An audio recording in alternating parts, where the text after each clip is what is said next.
Welcome back, crew, to Boats vs. Haulover, where man and machine typically take on Mother Nature down at Haulover Inlet in Miami, but today, as you can tell, we are not at Haulover. We are up in New Jersey at the Point Pleasant Canal, and our crew gets the double stuffing engine out of the water, wrecking it up here at the canal. It's always a fun day up here. This crew just gets it a little too deep, stuffs it so hard, the engine winds up coming out of the water, dogs are barking like it's a midnight express hopping over waves at Haulover, but this crew winds up pushing their way through. But as you know, on BVH, we've only got a few rules, and one of them, you stuff the bow, you take the loss, and this crew will take a loss for the boats in the first round.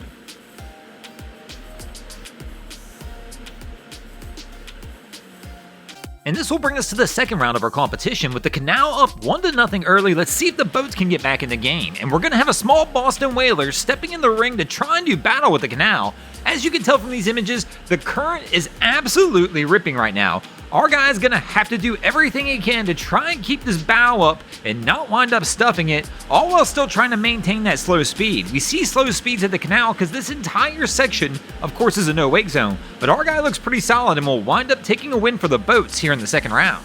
And that'll bring us to the third round of our competition, tied at 1 apiece, and this is where things get interesting down at the canal. It's not when you're just out there trying to battle the current yourself, it's when you're trying to battle the current and the wake of other boats who don't quite want to follow that no-wake sign. Here we can see our crew looks okay right now. They're working their way in, but it has got chopped up and rough right here, doing what they got to do to try and keep themselves off the wall. This massive boat just comes through a little faster than no-wake, and we kind of missed that last crew, but I'm betting they wound up stuffing it. But this pontoon, I guarantee they're in trouble. And here we go, and they wind up getting smacked by the wake of this larger vessel. Just one of those situations that occurs down here on the canal. Again, the wake just winds up bouncing off these walls, chopping everything up, and creates some very unique situations, and this crew fell victim to it, taking a loss for the boats in the third round.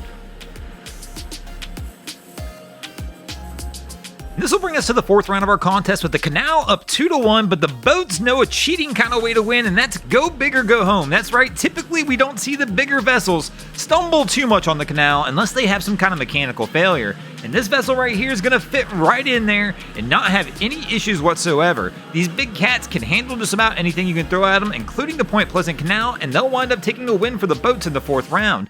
And that'll bring us to a 2-2 tie. As we move into the fifth and final round of our contest, who'll take the win? Will it be the canal or the boats? Let's go as we try and find out. And things have definitely changed here in the last round. We've had quite a bit of traffic come through, really chopping things up as we've got our small vessel trying to make its way through. This crew, though, keeping the bow up, they're going to pound it out, and it looks like they're going to pound their way to a win, and the boats will take the win in this round and take the win in this episode. Thanks for watching, guys. I hope you enjoyed this episode of Boats vs. Haulover. If you did, please check out our other content. We have Wavy Boats, who does a bunch of great things down at the inlets. My channel, Broncos Guru, does some great comedy boating videos over there. And of course, we've got the greatest show on earth, and that is the Miami Boat Ramps channel. And if you guys haven't already, go ahead and drop an anchor on the subscribe button here.